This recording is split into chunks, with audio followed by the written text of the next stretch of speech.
sionismo é todo o oposto. Como corrente ideológica, o sionismo propõe criar um Estado racial judaico.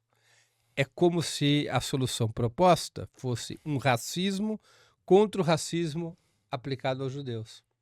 Desta vez institucionalizado no formato de Estado-nação. Exatamente, exatamente. Então, essa era a ideia. Theodor Herzl foi o fundador do sionismo moderno, né?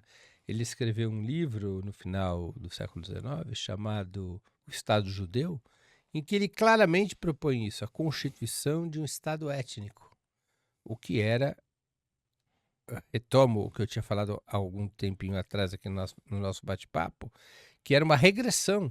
Por que uma regressão? Porque a humanidade ela caminhou assim, família, tribo, etnia, nação, não é? Certo. Família são laços sanguíneos. Tribo corresponde à agregação de famílias. Comunidade. E, por si só tendem a ser da mesma etnia. Não é? Uma etnia já é um fenômeno social mais longevo no tempo, mais amplo na representação, mas tem a ver com essas tradições culturais, religiosas, como a gente já disse aqui. A nação é outra coisa. A nação é o primeiro ambiente democrático, porque ela absorve distintas raças, distintas etnias, distintas religiões. Não é? E a nação está diretamente ligada à ideia de território. Ou seja, um território. Não é possível existir uma nacionalidade sem território. Etnias são possíveis de existir sem território. Exatamente. Porque elas vivem das suas tradições culturais, não vivem das relações sociais de produção. As relações sociais de produção pressupõem um território. Não? Então, o que ele estava propondo, o Theodor Herzl, era um Estado étnico. Era uma regressão em termos históricos e, no fundo, uma proposta racista para enfrentar o racismo. O Herzl, num outro livro dele, nos seus diários, ele chega a dizer alguma coisa assim, dá pelas tantas. Eu agora entendo melhor o antissemitismo. Nós não temos que lutar contra o antissemitismo. Nós temos que entender as suas razões. O antissemitismo utiliza determinadas armas contra nós para defender os direitos da sua raça, da sua etnia. O que nós temos é que aprender a usar esses instrumentos para defender os interesses do nosso povo. Você vê, não é um antagonismo com o antissemitismo, é uma substituição. Então, essa é a proposta de Herzl para enfrentar a questão judaica. Criar um Estado de supremacia étnica judaica.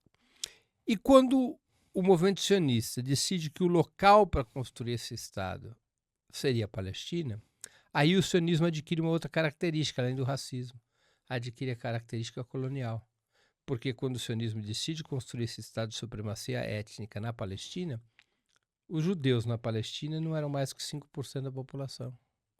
Diga-se de passagem, coexistia harmonicamente claro. com as populações árabes que ali habitavam. Claro. E 85% da população local era do que hoje nós conhecemos como palestinos. A gente está falando de século XIX? Final do século XIX e início do século XX. Perfeito. Então, ainda era um protetorado britânico. Ainda não era um protetorado britânico, porque passa a ser em 1918. Perfeito. Né? Ainda era um domínio colonial otomano do Império Turco Otomano. Né? Até 1918, quando se dissolve o Império Turco Otomano, e aí passa assim a existir o mandato britânico ao qual você se referiu. Então, como é que você ia construir um Estado judeu num território que 85% da população era de palestinos? Sim. Só tem um jeito: colonização. O que é colonização? Limpeza étnica, segregação, subjugação, no limite, extermínio. O tipo de colonialismo desenvolvido pelo sionismo não era semelhante àquele desenvolvido, por exemplo, por portugueses e espanhóis na América Latina. Porque o colonialismo de portugueses e espanhóis buscava capturar a população local como mão de obra. Uhum. Era a essência do seu projeto. Não é essa a essência do colonialismo sionista. Ele nunca quis ter os palestinos como mão de obra. Ele queria ter o território palestino, expulsando a população local das atividades econômicas, da vida social, das suas casas, dos seus lugares de trabalho, das suas terras, né? Então, o sionismo acaba tendo essa dupla característica. A criação de um Estado judaico para enfrentar o antissemitismo e o direito, o suposto direito de colonização da Palestina, total ou parcial, para construir esse Estado. Esses são os dois pilares ideológicos do sionismo. Por isso que o subtítulo do meu livro é Retrato de uma doutrina colonial e racista. Porque esses são os dois aspectos fundadores do sionismo, que constituem essa corrente ideológica, que é o sionismo. Muitos judeus eram contra o sionismo e continuam sendo. É verdade que o sionismo, a partir dos anos 40 do século passado, certamente passou a ser a corrente majoritária entre os judeus. Mas isso também aconteceu com outras correntes ideológicas. Houve um momento em que o nazismo tinha enchia estádios. Enchia estádios, que o fascismo italiano enchia estádios, né? O sionismo está para os judeus, assim como o nazismo esteve para os italianos, e o fascismo, assim como o nazismo esteve para os alemães, e o fascismo para os italianos. Então, ser contra o sionismo não é ser contra os judeus. Assim como ser contra o nazismo não era ser contra os alemães, e ser contra o fascismo não era ser contra os italianos. Então tem que separar muito bem. O sionismo é apenas uma corrente ideológica, não é a representação do povo judeu. Perfeito.